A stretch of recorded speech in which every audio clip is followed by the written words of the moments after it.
तो हमने यहाँ पर समझा क्या कि दो चर वाले युगपद रैखिक समीकरण को लुप्तीकरण विधि या विलोपन विधि से कैसे हल कर सकते हैं। अब जो यहाँ पर देखने वाले हमारे एनसीईआरटी में उदाहरण है, उदाहरण संख्या 11 यानी उदाहरण नंबर 11, प्रश्न क्या कह रहे हैं और जरा हम बात करते हैं और देखते हैं कि इसको हम जो बातें यहाँ पर दी हुई है इसको दो चर वाले रैखिक समीकरण में कैसे लिख सकते हैं और लिखने के बाद उसको हल कैसे हम लुप्तीकरण विधि के द्वारा कर सकते हैं। तो जो यहाँ पर बातें कही जा रही है, दो व्यक्तियों की आय का अनुपात 9:7 है, उनके खर्चों का अनुपात 4:3 है। यदि प्रत्येक व्यक्ति प्रति महीना 2000 रुपया बचा लेता है तो उनकी मासिक आय ज्ञात करें। दो तीन बातों की चर्चा हो रही है जो हम बात कर लेते हैं। सबसे पहले बात तो यहाँ पर दो व्यक्ति, आय मतलब क्या होता है कि कोई भी व्यक्ति कितना अर्न कर रहा है उसको आय बोलते हैं, और व्यय का मतलब होता है कि महीने में खर्च कितना कर रहा है उसको हम व्यय बोलते हैं, या साल में कितना खर्च कर रहा है तो उसको व्यय बोलते हैं। और बचत क्या होता है, अगर हम जितना आय कर रहे हैं उसमें से अगर व्यय निकाल दे तो वो होता है हमारा बचत। ये पहली बात हमको यहाँ से समझ में आया। आय का मतलब समझ में आ गया, व्यय का मतलब समझ में आ गया और बचत का मतलब समझ में आ गया। एक बात और यहाँ पर हमको समझना है कि अनुपात, अगर कोई भी राशि का अनुपात दिया है तो अनुपात का मतलब क्या होता है।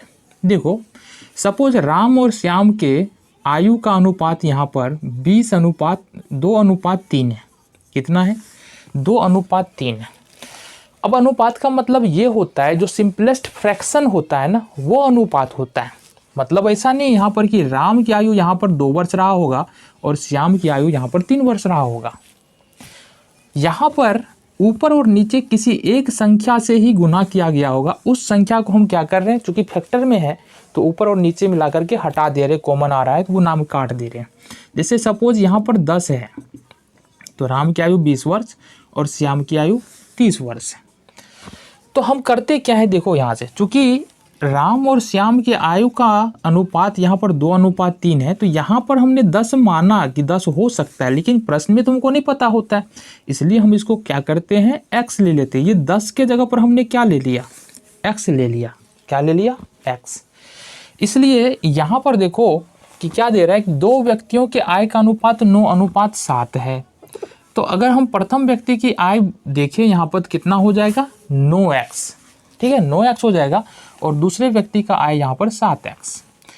इसी तरह से व्यय यानी खर्च में अनुपात देखिए तो प्रथम व्यक्ति का जो खर्च है वो 4y है और दूसरे व्यक्ति का जो खर्च है वो 3y है। हमने क्या कहा कि आय में से अगर व्यय निकालते हैं तो वो जो निकल के आता है वो होता है बचत। क्लियर है बातें? आ जाओ हम बात करते हैं। तो अगर हम प्रश्नानुसार देखें तो या फिर ये लिख सकते हैं हम, आय माइनस व्यय बराबर में होता है बचत। ये होता है ना। तो प्रथम व्यक्ति की आय कितनी है, यहाँ पर लिखेंगे प्रथम व्यक्ति के लिए। प्रथम व्यक्ति के लिए प्रथम व्यक्ति की आय है 9x और व्यय है कितना, 4y। बराबर में बचत कितना हो रहा है, इसको बचत हो रहा है 2000। 2000 रुपया दोनों ही बचा रहा है। ये हो गया हमारा 2000। ठीक है। देन दूसरे व्यक्ति की बात करेंगे, ये इक्वेशन फर्स्ट बन गया हमारा दूसरे व्यक्ति के लिए। दूसरे व्यक्ति के लिए अब अगर दूसरे व्यक्ति के लिए हम बात करेंगे तो यहाँ पर आय है 7x और वे है यहाँ पर 3y, और इसको भी घटाते हैं तो 2000। ये दिया हुआ है प्रश्न में, समीकरण 2 हो गया। अब दोनों ही इक्वेशन हमारे पास है। हमने क्या कहा कि जब भी लुप्तीकरण विधि करो तो वहाँ पर देखो गुणांक को सबसे पहले तुलना करो। पहले समीकरण में जो x का गुणांक है 9 है, यहाँ पर दूसरे समीकरण में x का गुणांक 7 है, तो x का गुणांक बराबर नहीं है। जो दूसरे समीकरण में y का गुणांक है 4 है और दूसरे समीकरण में y का गुणांक 3 है, यहाँ भी गुणांक बराबर नहीं है। अब जब गुणांक बराबर नहीं है तो x या y चर वाले में दोनों में से किसी एक का गुणांक बराबर करना पड़ेगा। सपोज हमने माना कि हमको x का गुणांक हमको बराबर करना है। किसका गुणांक बराबर करना है, x का गुणांक बराबर करना है। तो यहाँ पर पहले समीकरण में जो x का गुणांक होगा जो कि 9 है, इससे दूसरे समीकरण में गुना करेंगे, और दूसरे समीकरण में जो x का गुणांक होगा जो कि 7 है, यहाँ पर देखो गौर से, तो वो पहले समीकरण में गुना करेंगे। अब इस पूरे समीकरण को गुना करना है, कैसे? अभी देखो 9x को यदि 7 से गुना करें तो कितना होगा 63x, और माइनस में 4y को 7 से गुना करें तो ये हुआ 28y, बराबर में 7 दूनी 14,000 हो जाएगा। कितना हो जाएगा ये 14,000। बातें समझ में आई? फिर 7x को यदि 9 से गुना करें तो 63x, माइनस 9 को यदि 3 से गुना करें, 9y को अगर 3 से गुना करें तो ये होगा 27y, और 9 दूनी ये हो जाएगा 18। ठीक है। अब यहाँ पर एक बात देखो, यहाँ पर x वाले पद जो है, ये x वाला टर्म जो है, x वाला पद जो है, x वाला चर जो है, उसका गुणांक बराबर है, लेकिन दोनों ही प्लस में। देखो दोनों, अगर एक प्लस में एक माइनस में होता तो हम जोड़ लेते। अगर सपोज नीचे में ये माइनस लगा होता या ऊपर में ये माइनस लगा होता तो हम जोड़ लेते हैं, लेकिन जब इस दोनों में कोई चिन्ह नहीं, मतलब क्या है, दोनों प्लस में है। अब दोनों प्लस में है तो हम क्या करते हैं, घटाते हैं। तो यहाँ लिख देंगे घटाने पर। अब जब भी घटाते हैं तो नीचे का चिन्ह बदल जाता है, माइनस प्लस माइनस। अब ये माइनस प्लस माइनस लिखने का मतलब हुआ 63, अब जब जो प्लस में था अब ये माइनस में आ गया है। 27 जो पहले माइनस में था अब प्लस में आ गया है। 18,000 जो पहले प्लस में था अब माइनस में है। क्लियर है बातें? 63x से 63x कैंसिल हो जाएगा। 28 में से 27 निकाल लेंगे तो माइनस का y बच जाएगा। क्यों? ऊपर में माइनस 28 है, नीचे में प्लस 27 है, तो माइनस का 1 बच जाएगा। इसी तरह से 18,000 में से 14,000 घटाएंगे तो ये माइनस का 4,000 यहाँ से हो जाएगा। तो y का वैल्यू यहाँ से तुमको कितना निकल के आ रहा है, y का वैल्यू निकल के आ रहा है 4,000। अब ये y का मान क्या करेंगे हम, इक्वेशन फर्स्ट या सेकंड दोनों में से किसी में रख सकते। तो लिखेंगे y का मान समीकरण 1 में रखने पर, समीकरण 1 क्या है हमारा, समीकरण 1 है 9x माइनस 4y बराबर 2000। अब y का मान हमने निकाला है 4,000 ना, हाँ, 9x माइनस 4 इंटू 4,000 माइनस 2,000 बराबर में 2,000 हो जाएगा। 9x बराबर ये होगा कितना, 4 चौका 16,000 बराबर में हो जाएगा 2,000। अब 16,000 को अगर दूसरी तरफ ले जाए तो प्लस में हो जाएगा। 9x बराबर 2,000 और प्लस में ये माइनस में दूसरी तरफ जाकर प्लस में हो जाएगा 16,000। तो ये होगा 9x बराबर 16 दू 18,000, और x बराबर निकाले तो दोनों के बीच में गुना का चिन्ह है, तो 18 के नीचे में 9 आ जाएगा। तो 9 दूनी 18, 2000। ठीक है। तो x का वैल्यू यहाँ पर हमने निकाला है कितना, 2000। अब एक बात देखो यहाँ से, अब क्या हमसे मांग क्या रहा है यहाँ पर प्रश्न में, यहाँ पर हमसे मांगा जा रहा है कि उनकी मासिक आय ज्ञात करें। वह नहीं बोल रहा है मासिक आय ज्ञात करनी है। तो आ जाओ यहाँ से। तो प्रथम व्यक्ति की मासिक आय क्या थी, प्रथम व्यक्ति की मासिक आय ये अगर हम देखें तो क्या थी, 9x। तो 9 इंटू एक्स का वैल्यू है 2000, ये हो गया 18,000। ठीक है। दूसरे व्यक्ति की अगर हम आय देखें, दूसरे व्यक्ति की आय, तो दूसरे व्यक्ति की आय क्या थी, देखो यहाँ से 7x थी। तो 7x बराबर 7 इंटू कितना है 2000, ये हो गया तुम्हारा 14,000। ये तुम्हारा उत्तर हो गया। जो पूछ रहा था वही हमने बताया। ऐसे हम चाहे तो वह भी ज्ञात कर निकाल सकते हैं, क्योंकि y का मान भी तो यहाँ पर दिया हुआ है ना। तो यही y वाला मान इसमें रख देंगे, 4 गुने y, 4 गुने 4,000 और 3 गुने 4,000। तो वे यहाँ पर पूछ नहीं रहा है, इसलिए हम देखते हैं अगले प्रश्न को।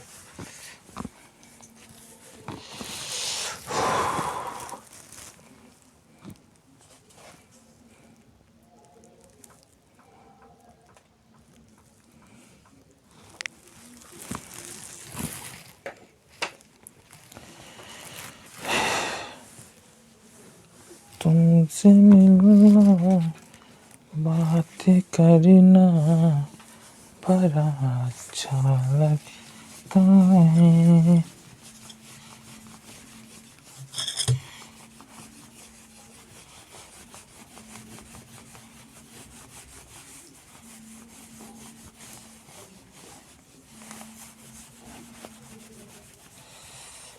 तेरी छोटी छोटी बात मुझे कहाँ तेरे साथ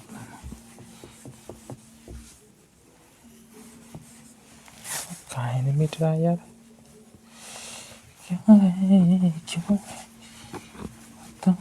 मगर जो भी हो बड़ा अच्छा लगता है तुमसे मिलना, बातें करना बड़ा अच्छा लगता है।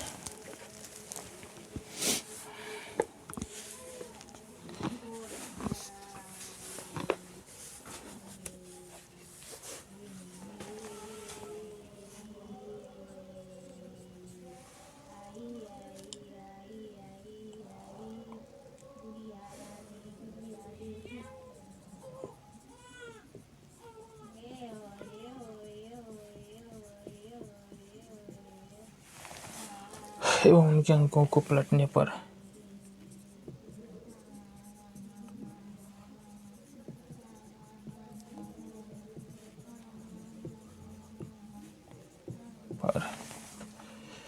बनी संख्या का योग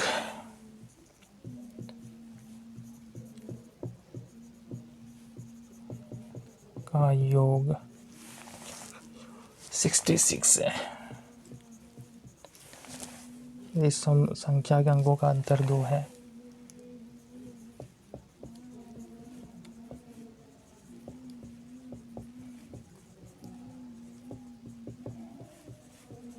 अंतर 2 है तो इसी संख्या कितनी है?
यहाँ पर अब हमारे पास क्लास 10th एनसीईआरटी का एक्सरसाइज 3.4 उदाहरण का 12वें नंबर का प्रश्न है। और 12वें नंबर का प्रश्न क्या कह रहा है? 12वें नंबर का प्रश्न कह रहा है विलोपन विधि से समीकरण को हल करें।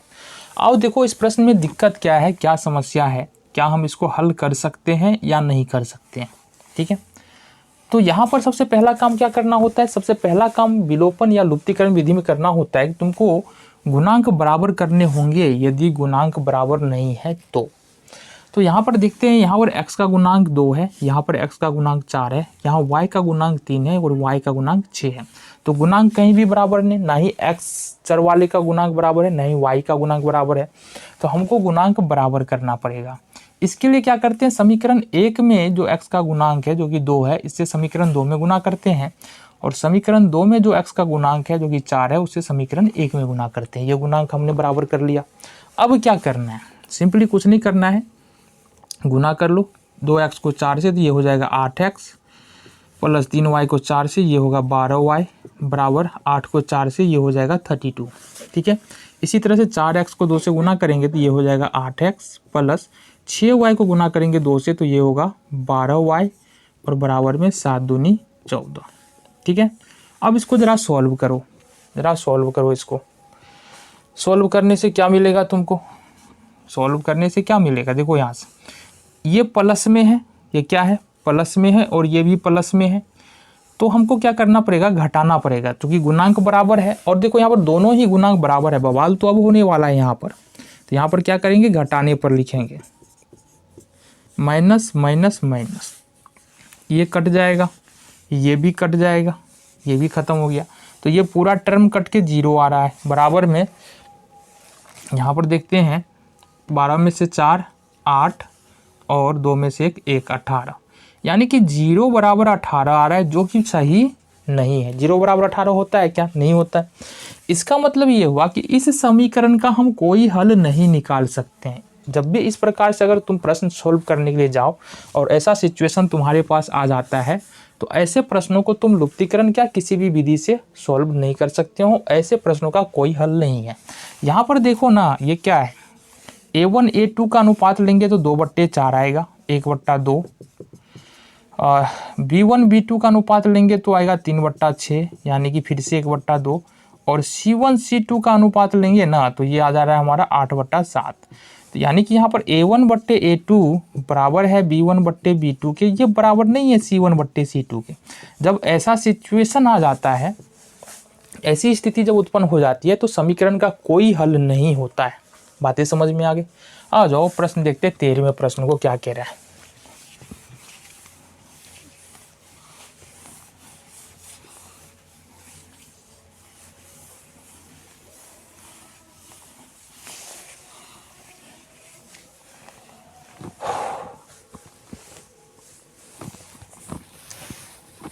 तो 13वें नंबर का प्रश्न है यहाँ पर, और कौन सा प्रश्न है, 3.4 के उदाहरण में से 13वें नंबर का प्रश्न है।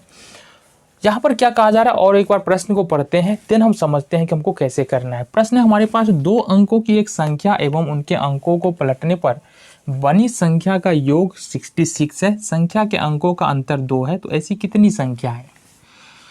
हाँ, तो चूंकि यहाँ पर 2 अंकों वाली संख्याओं का अंतर है, देखो यहाँ से गौर से समझना, कुछ बातें यहाँ पर क्लियर कर दे रहे हैं।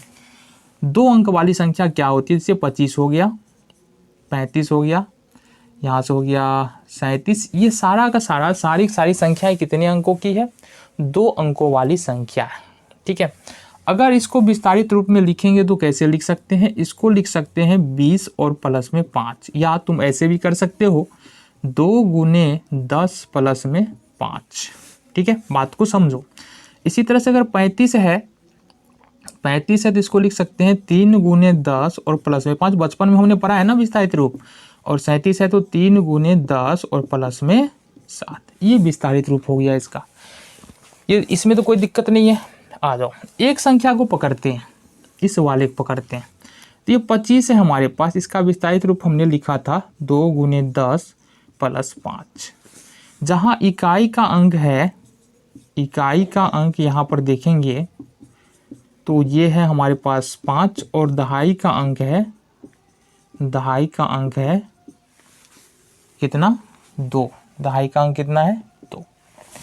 अगर दहाई का अंक 2 है तो देखो हुआ क्या है, दहाई का अंक 2 है, मतलब 2 को 10 से गुना कर रहे हैं, और इकाई का अंक 5 है, प्लस में 5 कर रहे हैं। ठीक है, और मान लो अंक को पलट देते हैं। अगर मान लो इकाई का अंक 2 आ जाए और दहाई का अंक 5 बन जाए, तो क्या करेंगे, फिर क्या करेंगे, इसको 2 को 10 से गुना करना, अच्छा यहाँ से 5 को 10 से गुना करना पड़ेगा। दहाई का अंक है तो कितना है 5, तो 5 गुने 10 करना पड़ेगा, प्लस इकाई का अंक कितना है 2 है, इसको 2 जोड़ना पड़ेगा। क्यों बता रहे हैं हम, थोड़ा सा कन्फ्यूजन है, लेकिन समझो, थोड़ा और समझ लो इसको।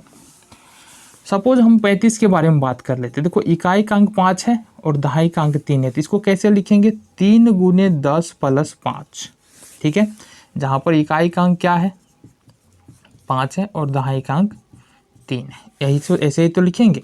अंक पलट दे रहे हैं तो मतलब क्या है, अंक पलटेंगे तो ये क्या बनेगा 53 बनेगा, या हम ये बोल सकते हैं इकाई दहाई का स्थान पर चला जाएगा, दहाई इकाई का स्थान पर, तो ये बन जाएगा तुम्हारा, मतलब अब जो बनेगा इकाई बन जाएगा तुम्हारा 3 और दहाई बन जाएगा कितना 5। ठीक है, दहाई बन जाएगा 5। तो दहाई संख्या कैसे लिखते हैं, 5 गुने 10 और प्लस में इकाई का अंक। ये बातें अब समझ में आई होगी। हम बताने की क्या कोशिश कर रहे हैं ये समझो। बताने की कोशिश ये कर रहे हैं, यदि इकाई का अंक हम मान ले y, इकाई का अंक हम मान ले y और दहाई का अंक मान ले x, दहाई का अंक मान ले x, तो संख्या बराबर क्या हो जाएगा? संख्या बराबर लिखेंगे तो हमने क्या किया था कि दहाई को अंक को 10 से गुना करके उसमें इकाई का अंक को जोड़ देते थे। दहाई का अंक कितना है? x है, तो इसको x को 10 से गुना कर देंगे और इसमें इकाई का अंक जोड़ देंगे। y इकाई का अंक है तो y को जोड़ दिया हमने, तो संख्या बराबर क्या निकल के आया हमको? संख्या बराबर 10x प्लस y। ठीक है, बातें समझ में आई? अब समझो यहाँ से, अगर हम क्या करें इसको एक्सचेंज कर दें, मतलब अब जो है दहाई का अंक जो है, दहाई का अंक हम ले लेते हैं y और इकाई का अंक ले लेते हैं x, ये हमने ले लिया। ठीक है, अब संख्या क्या बनेगा? तो ये बनेगा y गुने 10 और इकाई का अंक जोड़ दो बट्टे x, 10y प्लस x। ठीक है, यानी कि अंक को जब उलट दे रहे हैं ना तो संख्या इस प्रकार से हमारी बन जाती है।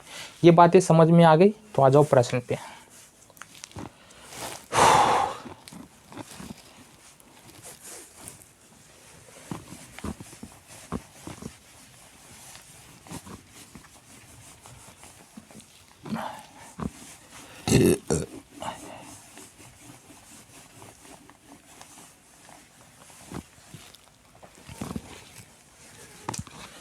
प्रश्न में क्या कहा जा रहा है कि दो अंकों वाली एक संख्या एवं उनके अंकों को पलटने पर बनी संख्या का योग 66 है। पहले तो हमको पता होना चाहिए कि दो अंक वाली संख्या में हमारा संख्या है क्या। अब संख्या को ज्ञात करने के लिए हमने क्या सिखाया कि हमको इकाई और दहाई पता होना चाहिए, और इकाई और दहाई पर जो अंक है वो पता होना चाहिए, लेकिन यहाँ पर ना ही इकाई का अंक है ना ही दहाई का अंक है। तो सबसे पहला काम क्या करेंगे, मान लेंगे, माना कि इकाई का अंक, संख्या के इकाई का अंक, संख्या के इकाई का अंक बराबर x तथा दहाई का अंक बराबर y। ये हमने मान लिया। इकाई का अंक, अच्छा इसका उल्टा कर लो, थोड़ा सुविधा रहेगा। इकाई का अंक हम मान लेते हैं y और दहाई का अंक मानते हैं x। तो संख्या कैसे लिखते हैं? इसलिए हम बोल सकते हैं संख्या बराबर, बड़ा सिंपल है, x गुने 10 प्लस y। ऐसा ही तो करते थे हम लोग, ये होगा 10x प्लस y। ठीक है, ये संख्या बन जाएगा। अब अंक को पलटने पर, अंक को पलटने पर प्राप्त संख्या, ये क्या मिलेगा तुमको? ये मिल जाएगा 10y प्लस x। तो दो बातें जो शुरू में कही जा रही है वो दोनों हमको ज्ञात है कि दो अंकों वाली एक संख्या एवं उनके अंकों को पलटने पर बनी संख्या, दो अंकों वाली संख्या 10x प्लस y है, अंकों को पलटने पर बनी संख्या 10y प्लस x है। ठीक है, अब क्या बनी संख्या का योग कितना है? 66 है। तो यहाँ पर हम क्या कर सकते हैं, अकॉर्डिंग टू प्रश्न, ये प्लस ये, यानी कि दो अंकों वाली संख्या जो है 10x प्लस y और प्लस में अंकों को पलटने पर बनी संख्या जो कि है 10y प्लस x, इस दोनों का योग जो है वो 66 है। ये प्रश्न में हमको दिया हुआ है, तो दोनों को हमने जोड़ दिया। अब देखो 10x और 1x 11x प्लस में 10y और 1y कितना हुआ 11y बराबर में 66। 11 यहाँ से लेंगे कॉमन, ये होगा x प्लस वाई बराबर 66। ये गुणाम है 11 पूरे x प्लस वाई के, इधर 11 का ले जाएंगे भाग में चला जाएगा, x प्लस वाई बराबर 66 बट्टे 11, 11 छाके 66, x प्लस वाई बराबर हो जाएगा 6। ये हो गया तुम्हारा इक्वेशन नंबर 1। यहाँ तक तो कोई दिक्कत नहीं। चलो आगे देखते हैं, आगे आ जाओ। आगे क्या क्या कहा जा रहा है प्रश्न में, समझो बात को। आगे कहा जा रहा है कि संख्या के अंकों का अंतर 2 है, संख्या के अंकों का अंतर 2 है। ठीक है, यानी कि हमको यहाँ से देखिए ये तो पता नहीं है कि बड़ा अंक कौन है छोटा अंक कौन है, कुछ भी हो सकता है, लेकिन संख्या के अंकों का अंतर 2 है। तो जाहिर पर से हम मान लेते हैं कि x बड़ा है पहली स्थिति में, या y भी बड़ा हो सकता है। तो हम मान लेते हैं यहाँ तथा x माइनस वाई बराबर यहाँ पर 2 है, और ये हमारा इक्वेशन 2। संख्या के अंकों का अंतर 2 कहने का मतलब क्या है कि मान लो कोई संख्या है, जैसे कि मान लो 56 है, 56 बोल रहे हैं, 2 है ना, तो इसको हम 46 जैसे हम बोल रहे हैं, तो 6 और 4 के बीच में 2 का अंतर है, या हम 64 बोल सकते हैं, 6 और 4 के बीच में 2 का अंतर है। तो यहाँ पर ये जरूरी नहीं है कौन सा बड़ा है, इकाई या दहाई, सिर्फ यहाँ पर बोला जा रहा है कि संख्या के अंकों का अंतर 2 है। तो दोनों इक्वेशन हमारे पास आ चुके हैं, ठीक है। तो लिखेंगे समीकरण 1 और 2 से, समीकरण 1 और 2 से। समीकरण 1 हमने क्या निकाला है, x प्लस वाई बराबर 6। समीकरण 2 निकाला है हमने x माइनस वाई बराबर 2।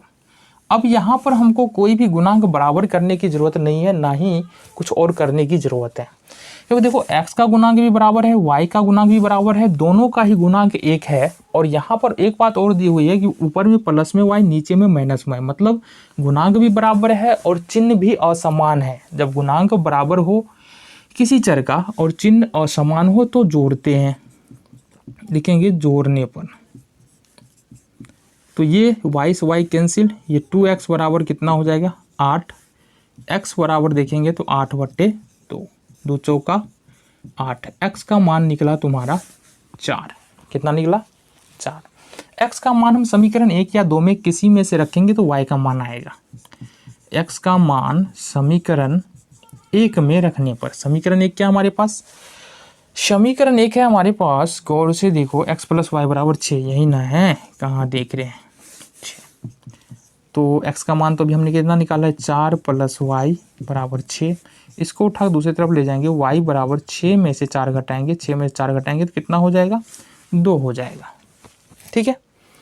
तो अब हमारे पास दोनों x और y का मान निकल के आ गया है। तो संख्या क्या लिख सकते हैं, संख्या बराबर क्या लिख सकते हैं 10x प्लस वाई, तो हमने संख्या लिखा था ना, तो यहाँ पर 10 गुने x का मान आया है 4 प्लस y का मान 2 है, 40 और 2 42। तो एक संख्या तो 42 हो जाएगा, ठीक है। क्या कह रहे हैं, 2 अंकों वाली संख्या एवं अंकों को, उनके अंकों को पलटने में बनी संख्या का योग 66 है। अब यहाँ पर कितनी संख्याएं हो सकती है, तो एक तो 42 हो जाएगा, और एक इसका उल्टा भी कर सकते हैं, दूसरा 24 भी हो जाएगा। ये जो जितनी बातें दी हुई है इस दोनों संख्याओं में लागू होता है। कैसे, ये भी हम बता दे रहे हैं। 2 अंकों वाली एक संख्या, देखो हमने आंसर लाया कितना, कितना लाया है, पहला हम पकड़ते हैं 42 को, ये हमारा आंसर है। 2 अंकों वाली संख्या एवं उनके अंकों को पलटने पर बनी संख्या का योग 66 है। देखो यहाँ से 42 है, अंकों को पलटते हैं 24 हो जाता है, दोनों का योग 66 हो जाता है। बातें समझ में आ रही है। दूसरे अंकों को पलट लेते हैं, पहले से 24 है, अंकों को पलटते हैं 42, कितना हो जाता है 66 हो जाता है, ठीक है। ये पहला कंडीशन जो यहाँ पर दिया हुआ है। दूसरा कंडीशन क्या है, इस संख्या के अंकों का अंतर 2 है। तो अंकों का अंतर कहने का मतलब हमने तो पहले ही कहा था कि अंकों का अंतर बोल रहा है, ये नहीं बोल रहा है कि बड़ी इकाई का अंक बड़ा है या दहाई का अंक, यहाँ पर ये दिया ही नहीं है। तो क्या जरूरत है, यहाँ पर देखो 4 में से 2 घटाएंगे तो 2 होगा, यहाँ 4 में से 2 घटाएंगे तो 2 होगा। तो ये 2 संख्याएं तुमको यहाँ से मिल जा रही है 24 और 42, जो क्या है, जो भी बातें यहाँ पर दी जा रही है उसको सेटिस्फाई करती हुई नजर आ रही है, ठीक है जी। चलो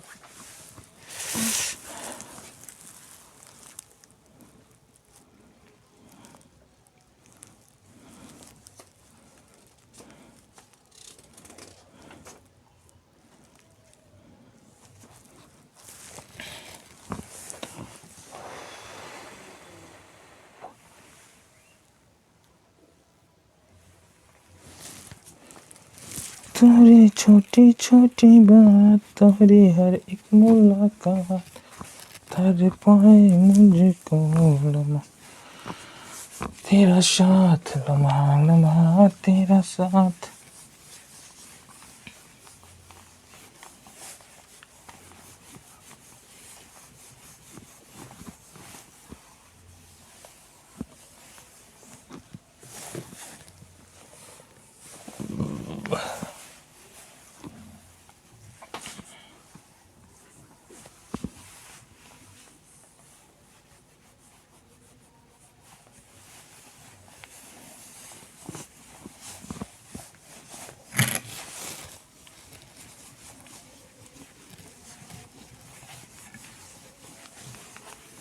देख के